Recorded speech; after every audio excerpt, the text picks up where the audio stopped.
welcome back to DMG. Are you an animator? Do you like to suffer? Well, this is the perfect video for you, because today I'm going to be running some renders on a 3.6 gigahertz Pentium 4. Now, there's no smoke and mirrors here. I'm not pulling any tricks. This is legitimately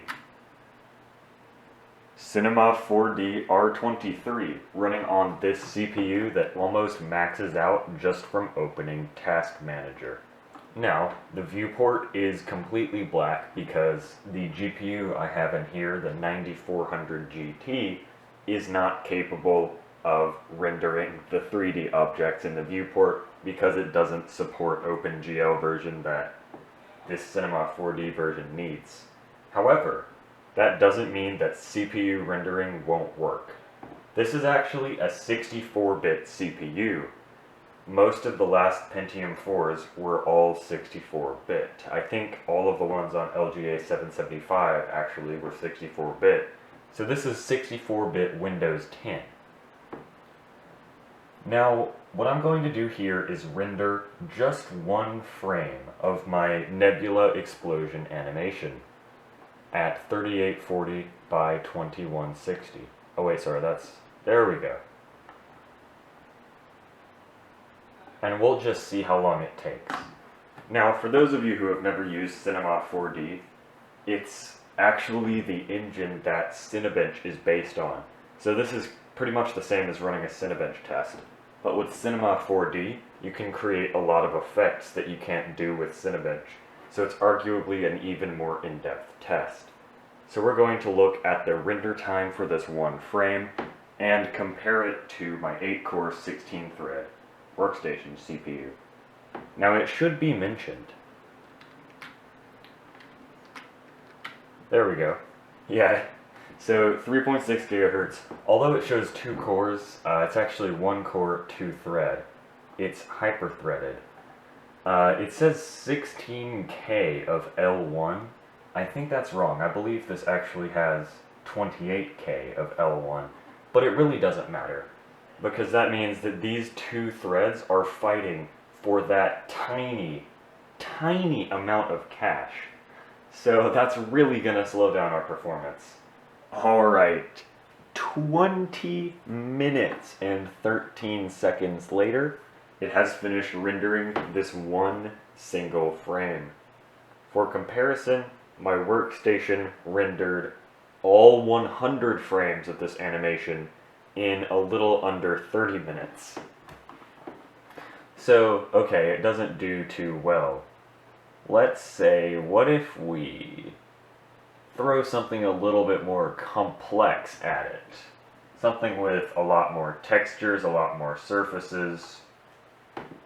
How about the GPU explosion animation?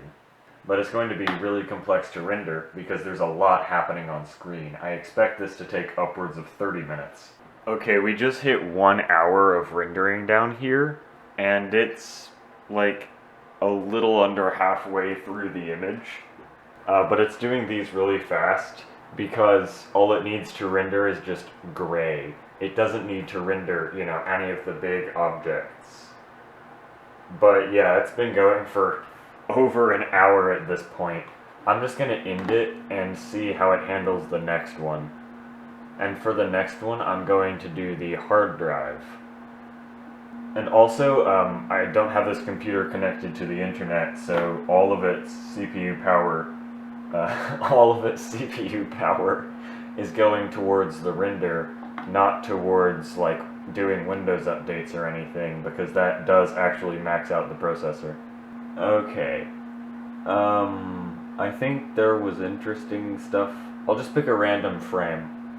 Okay, this one has been rendering for 47 minutes, and it's made it this far through this frame of the hard drive. My workstation can do this same frame in about 3 minutes, just for comparison.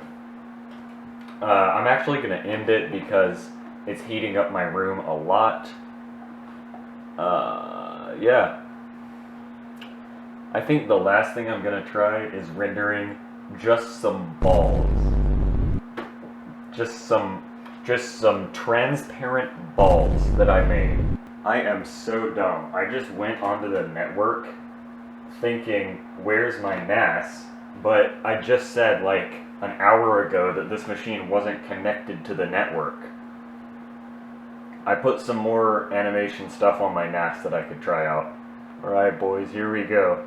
I put it in TMP. Yeah, we're gonna try this one out. It's probably the most simple thing I've ever made. It's just like 5 256 segment balls, so they're rather smooth.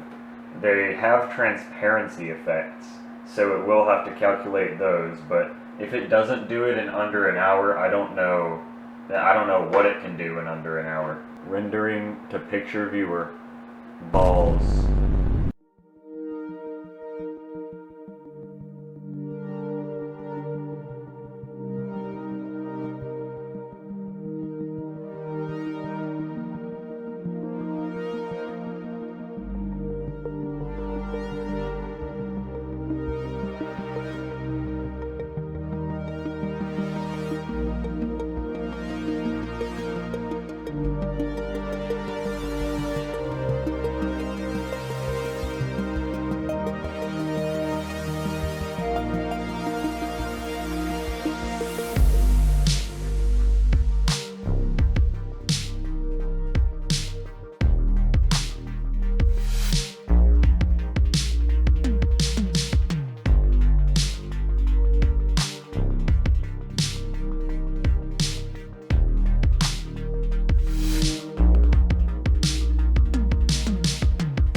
After just 18 minutes, we have balls.